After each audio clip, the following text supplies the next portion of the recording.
All right, guys, it's time to make a decision. I told you guys at the end of the football season I would decide on what I want to do at quarterback moving forward. I delayed that decision because I knew, or I found out, I was going to come to the NFL Combine, which is where we've been all week. Justin Fields, Caleb Williams, who do I want as the Bears quarterback moving forward? I make that decision today, but I want you guys to weigh in first. Plant your flag. Who do you want as the Bears quarterback moving forward? If you want Caleb Williams, type CW. If you want Justin Fields, type JF. Again, doesn't necessarily have to be a right or wrong answer. We can be respectful about these things, but let us know which side of the coin you're on.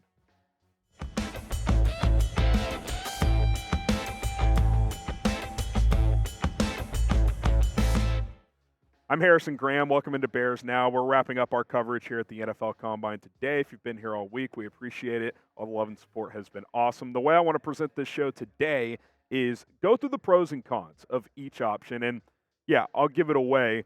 Justin Fields and Caleb Williams are the only two options I am considering in this exercise. So pros and cons of keeping Justin Fields, pros and cons of drafting Caleb Williams. Once we do that, we will have an answer. Okay, let's start with the current quarterback, Justin Fields. Year-by-year improvement. I don't think there's any doubt that has taken place. He has gotten better each and every year. The numbers show that. I think the eye test and the film shows that as well when you evaluate Justin Fields. And he has improved as a player with the Chicago Bears. And he's done so in not great circumstances. You know, let's be honest. Gets drafted by a regime that was halfway out the door. They end up getting fired. New offense in year two. That took a little while under Luke Getsy. Has that breakout season running the football, especially in that year. I thought he took a step forward this year as a passer. So he has definitely improved as a player, both as a passer and a runner throughout his NFL career. I know his rushing stats were down this year, but I think there were varying circumstances for that. This is still one of the premier runners in the National Football League, which gets us to point number two. One thing we can say for sure when it comes to Justin Fields, he is an incredible runner. I mean, you could argue this is the best pure runner of the football in the NFL.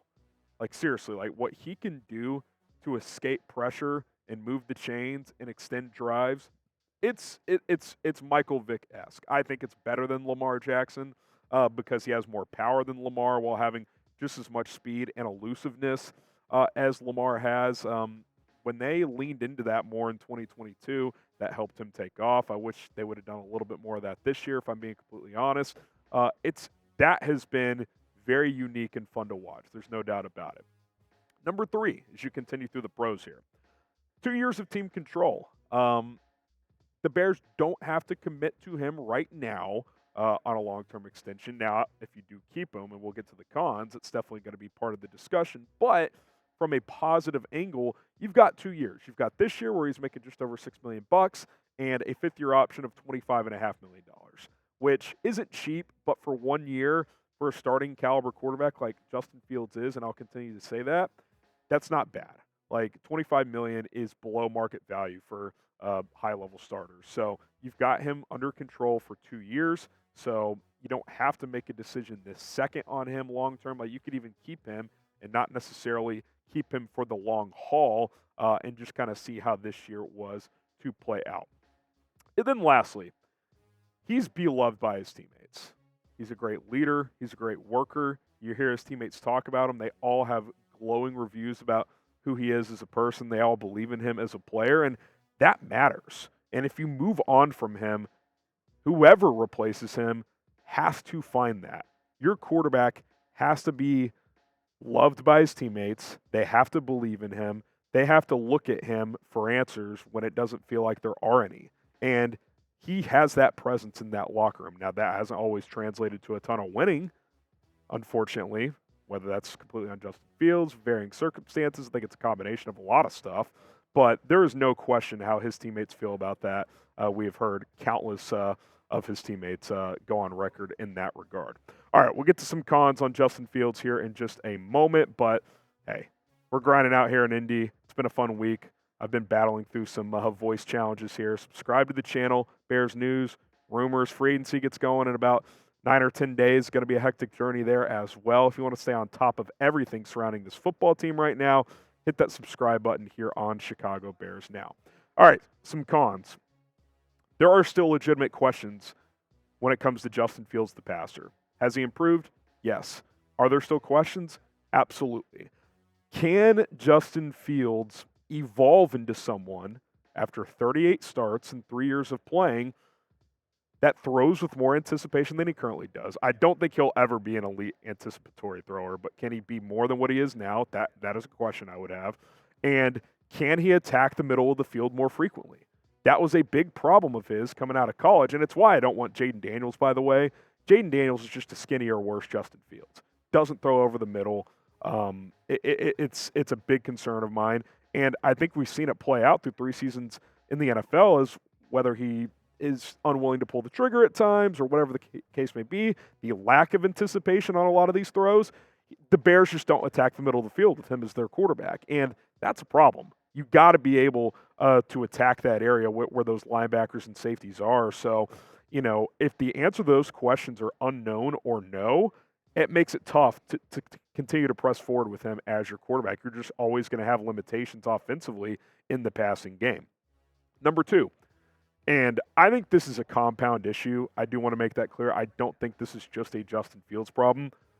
But he/the Bears have struggled in key situations. What are key situations? Critical third downs, 2-minute drills, fourth quarters. His numbers are among the worst among starters in the fourth quarter. Now, you look at some of these situations over the past couple of years. You look at Washington last year on Thursday Night Football, both Darnell Mooney and Dante Pettis. I mean, that bringing his name up at all should show that this goes beyond Fields.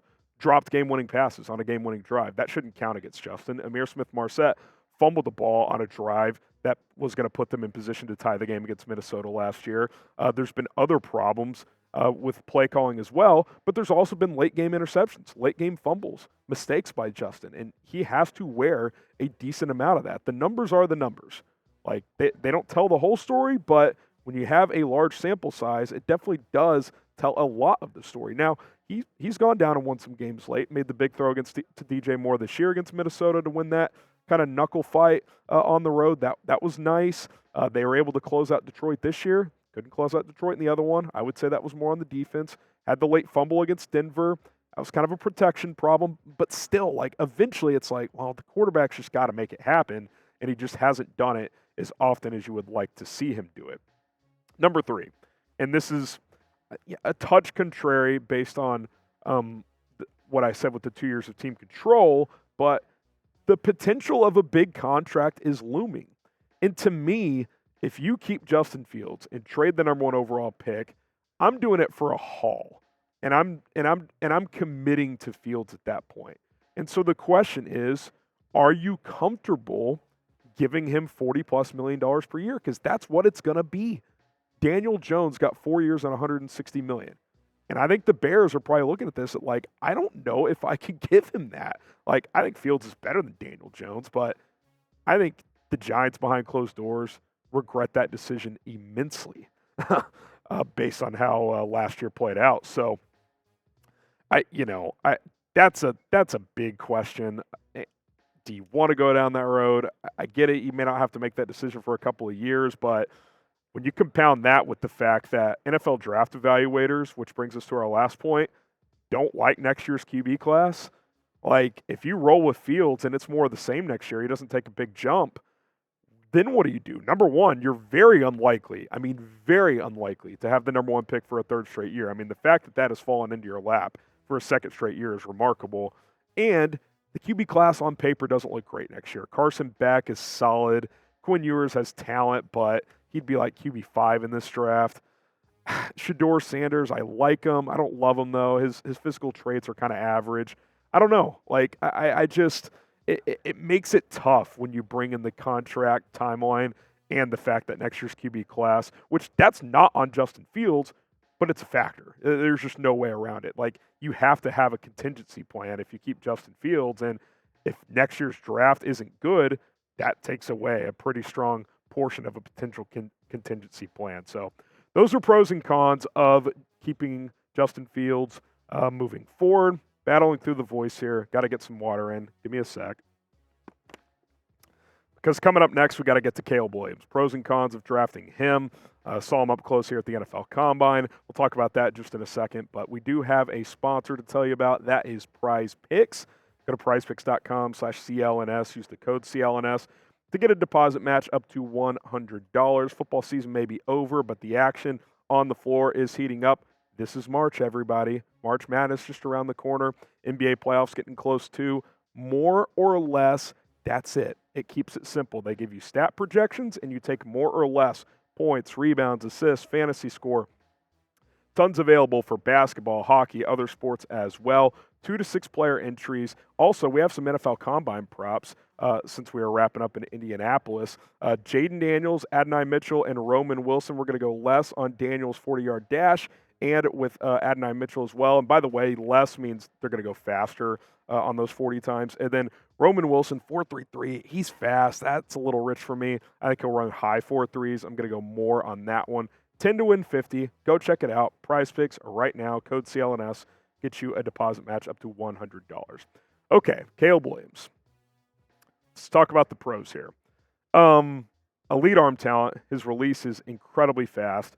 That's another thing with Justin. He's tightened the release some throughout his 3 years, but it's still got a hitch in it, and I think it does factor in poorly for him, especially since he doesn't throw with great anticipation, which there's a lot on Caleb's tape where he does throw with anticipation. He can make all the throws off platform. He talks about Aaron Rodgers, which I know we all hate Aaron Rodgers, but from a physical standpoint, being able to make all the throws, that's kind of how he views himself as a thrower of the football. And when you watch him, he just flicks the wrist, man. It gets out so fast. Quick game should be improved. If he's your quarterback, he can launch the ball 70 yards. He can throw the ball with touch and layer the football. He can do it all. There's no question about that. Number 2, he's an incredible creator inside and outside of the pocket. He really is, man. His elusiveness and just feeling the pressure on the backside, the front side, and knowing where to go and buying time. I mean, yeah, obviously these highlight reel tapes that we see of him are like, okay, these aren't the only plays within the form of a game, but the fact that there are this many and he can do it that frequently and that efficiently is very, very impressive. Obviously, you'd like him to stick in the pocket probably a touch more, but you want someone who can do this, and he can absolutely do it. All right, number 3. Great experience in production. Guy is a 2.5-year starter at 2 premier programs, Oklahoma and USC. And by the way, at USC, he kind of carried some not great teams for 2 years, especially this past year, to be completely honest. But guy put up incredible numbers, won the Heisman Trophy in 2022. Accuracy, touchdown to interception ratio off the charts. Pretty good runner, too, at just under 1,000 career yards and 27 running touchdowns. He's a guy that is not going to run like Justin Fields, but you can call an occasional design run for him. He'll obviously scramble. I think red zone, you can use his legs, so he can definitely do plenty of that. He's not going to give you what Fields does as a runner, but he's more than capable enough. He'll still be a probably top 10 running quarterback in the NFL with his athleticism. And then lastly, talking about the contract stuff with Fields, it resets the clock, man.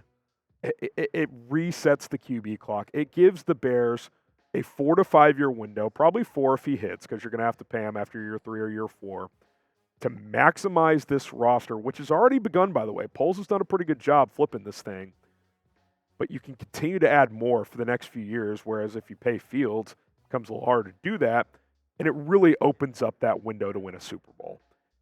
That's the thing. Like, even if Caleb Williams isn't Superman, even if he's just a little better than Fields, or even around the same, you can build around him for longer than you can with Fields. Like, the clock's running out on Fields' rookie contract. That's just a reality of the situation. So even if you're not in the camp where you think Caleb could be really good, like, there's still a lot of logic to doing it because it expands that window for another half decade or so. So that absolutely factors in. Don't let anyone say that it doesn't, because it absolutely does. Okay, some cons. Plays hero ball too much. I mentioned the highlight reel plays, what he's able to do in and out of the pocket. That's all very valuable, but he plays hero ball too much. There's no doubt about it. We can tie in point number 2 here. I think a lot of that was based on what happened this year around him. You watch the tape, that offense just collapsed. I mean, the offensive line didn't know what it was doing, didn't have elite playmakers on the perimeter. Brendan Rice, solid player. Taj Washington, decent slot receiver, but the year before he was able to really lean on Jordan Addison. He didn't have that this year. So I think that forced him into some bad habits where he tried to play hero ball. And the biggest reason why, beyond just the offensive chaos around him, was the defense was just a joke at USC.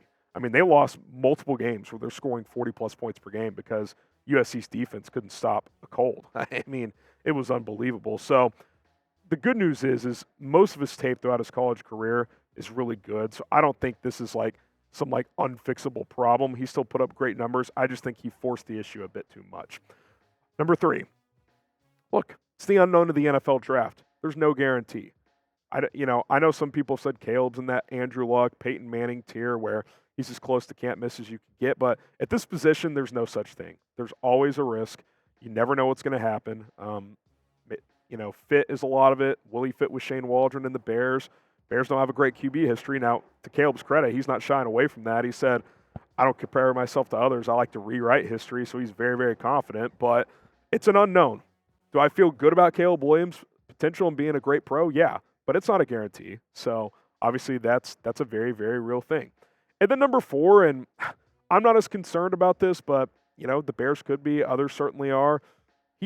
Has an unconventional approach to this whole process. He's only providing medicals to teams he's meeting with, which I kind of think is logical. Like, why do the Chiefs need Caleb Williams' medical information? They're never going to take them. But, this is a boomer-driven league in a lot of ways, and there's some old heads like, well, this is how you do it. This is how it's always been done. There's questions about his dad, Carl Williams, which, it's hard for me to comment on that without knowing exactly what's going on there. He's not hiring an agent. People don't love that. So, yeah, I think unconventional is a fair word. I don't think it's necessarily negative or bad. It's just different. And, this is a big personality and a big family. Do the Bears want to bring that in? I'm comfortable with it, but I'm not running the team. So I definitely think that's something that factors into play. I don't view these as red flags. Again, I just think it's unconventional. That's the word I would use. It's a different approach that you're seeing in this new era where, these Gen Zers, they do things differently, and that's perfectly fine. Okay, make your case. Tell me why, because I just went through my pros and cons of Caleb and Justin. Tell me why you would choose Justin or why you would choose Caleb or someone else. Make the case for someone else in the comments. I want to hear from you right now. And you guys probably know this. I've been leaning this way for a while. I wanted to see him up close. I would take Caleb. I just think the pros outweigh the cons. I just think there's still too many questions about Justin's upside as a passer. I think he can be better than what he's been, but how much better? I have real concerns about that. He's not going to be a 4-4 guy forever as a runner. He's had injuries every year as well. I just think this guy, who, by the way, measured in at over 6'1", 214 pounds today, so the size is not a concern. I just think the upside here, and the floor, by the way, I think there's a pretty high floor here. It's just too good of an opportunity to pass up. You compound that with resetting the quarterback clock. I just think this guy, you listen to him talk, the aura he speaks with, he's ready to lead a franchise. I really do think he is, and I think he'll grab that locker room and connect with these guys, and I think that's the way to go. And if you pass and he's awesome elsewhere, you're done if you're Ryan Poles. I don't think you can do that. So I would trade Justin, and I do want to make one thing clear when it comes to the Justin Fields stuff. He did not have fair circumstances in Chicago.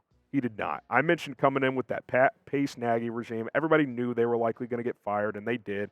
Learn a whole new offense. By the way, Nagy gives him no reps in training camp or in the offseason that year, and by week 2 gets thrown into the fire when Andy Dalton gets hurt. Makes no sense. Completely mismanaged. Him and Luke Getsy did not mesh well. Getsy tried to make him a pocket passer. That never made sense. But here's the reality.